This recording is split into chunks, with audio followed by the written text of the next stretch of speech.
এবার আমরা দেখব সম্পূরক সমাবেশ নামে একটা কনসেপ্ট।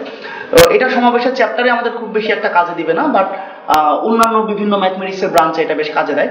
যেমন বাইনোমিয়াল থিওরেম করতে গেলে, ওইখানকার বিভিন্ন প্রবলেম সলভ করতে গেলে এই সম্পূরক সমাবেশের কনসেপ্টটা আমাদেরকে বেশ হেল্প করে। তো এটা আমরা একটু শিখে ফেলি। শেখার আগে আমরা পরপর 3টা এক্সাম্পল দেখব। কি কি এক্সাম্পল? আমরা 4c1 এর মান বের করতে চাই। 4c1 এর মান প্রথমে আমরা ম্যাথমেটিক্যালি বের করি। Factorial 4 divided by factorial 1 into factorial 4 - 1। তার মানে উপরে হচ্ছে 24 আর নিচে হচ্ছে 6, তার মানে কাটাকাটি করলে কত আসবে? 4 আসবে।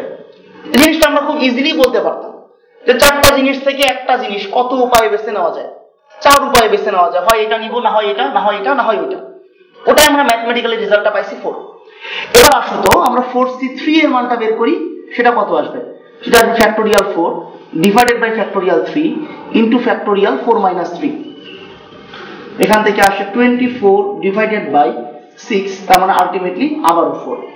তো আমরা একটা জিনিস দেখলাম যে 4c1 আর 4c3 এর মান মোটামুটি সমান। এবার আসো আমরা 5c2 এর মানটা একটু বের করে ফেলি। সেটা আসবে factorial 5 divided by factorial 2 into factorial 3। তার মানে 120 divided by 12, that means 10।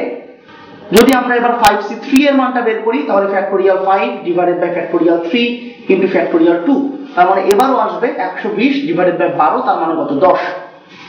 That's why 5c2 R 5c3 এর মানও সমান। এবার আসো আরেকটা एग्जांपल। যদি আমরা 3c1 এর মানটা বের করি, তখন আমরা বুঝতে পারতেছি factorial 3 divided by factorial 1 into factorial 2, তার মানে এখানে ভ্যালু আসবে কত? 3। আর যদি 3c2 এর মান বের করি, তখন আসবে factorial 3 by factorial 2 into factorial 1, মানে তখন ভ্যালু আসবে 3। খেয়াল করে দেখো 4c1 4c3 সমান, 3c1 3c2 সমান, 5c2 5c3 সমান। তাহলে একটা কমন প্যাটার্ন যদি আমরা বের করে ফেলতে পারি, তাহলে মনে একটু আমাদের জন্য ভালো হতো। একটু দেখো তো, 4c1 ইকুয়াল টু 4c3 ছিল, 3 কে আমরা 4 - 1 বলতে পারি কিনা? আর 5c2 সমান কি ছিল?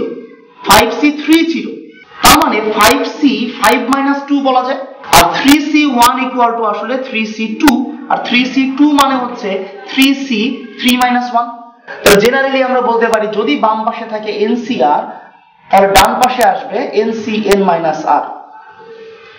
এটাকে বেসিক্যালি আমরা বলতেছি NCR NCN - R এর সম্পূরক সমাবেশ, এবং দুইটা সম্পূরক সমাবেশ পরস্পর সমান। কিন্তু যদি এটা থেকে স্যাটিসফাইড না হও যে ভাই আপনি তো সিম্পলি एग्जांपल দেখে দেখে আমাদেরকে অবজারভেশন থেকে সূত্রটা বলে দিলেন, বাট আমার ম্যাথমেটিক্যাল প্রুফ দরকার। যদি ম্যাথমেটিক্যাল প্রুফ দরকার হয়, তাহলে আসো প্রুফ করে ফেলি। দেখো ম্যাথমেটিক্যাল প্রুফ, আমরা রাইট হ্যান্ড সাইড থেকে শুরু করি। NCN - R, দেখো ওই যে সমাবেশের বেসিক সূত্র, উপরে যেটা আছে তার factorial, that means factorial n, আর নিচে আসবে n - R এর ফ্যাক্টোরিয়াল ইনটু তারপর n আর n - R এই দুইটার বিয়োগফলের ফ্যাক্টোরিয়াল। তাহলে factorial n divided by factorial n - R, আর এখানে যদি n n কাটাকাটি যায়, যা থাকবে সেটা হচ্ছে factorial r। Factorial n by factorial r into factorial n - R, কিন্তু এটাই কিন্তু আবার ছিল NCR এর মান। তাহলে যা আমরা প্রুফ করতে চাচ্ছিলাম, right hand side equal to left hand side.